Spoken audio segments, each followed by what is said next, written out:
আসসালামু আলাইকুম। এটা একটা one gang board, one gang MK steel board.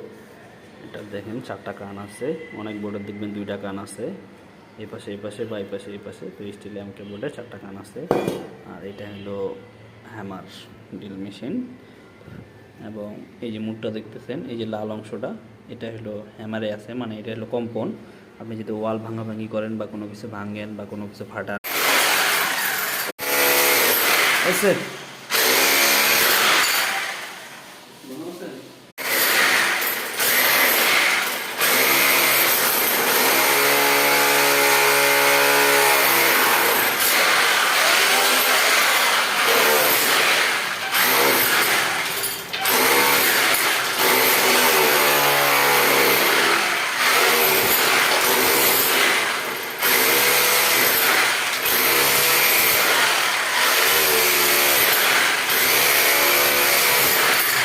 তো এটা আমার মোটামুটি করা শেষ এক গাং বোর্ডের জন্য। এটা অতিরিক্ত একটু করে ফেলাইছি, কারণ অতিরিক্ত করার দরকার আছে। এই বোর্ডটা যখন বসাবো সাইড দিয়ে সিমেন্ট বালু মারবো, যদি মাপের করি, তো এই সিমেন্ট বালুটা যদি জায়গা মতো না, এই বোর্ডটাকে যদি কামড়ায় না ধরতে পারে, যখন এটা টাইট করে দিব, পানিং বোর্ডটা যখন বসাবো তখন দেখবেন খুলে আসবে। যার ফলে এই যে নিচের দিকে একটু গ্যাপ রাখছি, এই সাইডে একটু গ্যাপ রাখছি, এবং এই সাইডে একটু গ্যাপ, এবং এই সাইডে একটু গ্যাপ, এবং 4 সাইড দিয়ে একটু সিমেন্টটা আমি ঝরাই দিছি, যাতে এই বোর্ডটা যখন আমি বসাবো তখন এই বোর্ডটাকে যেন সিমেন্ট বালু ভালোভাবে ধরে, এবং কোনোভাবেই যেন যখন স্ক্রুগুলো টাইট দিব তখন যেন চলে না আসে, ভিতর থেকে চলে না আসে, বা না ঝকাঝকি করে, না হিলাহিলি করে।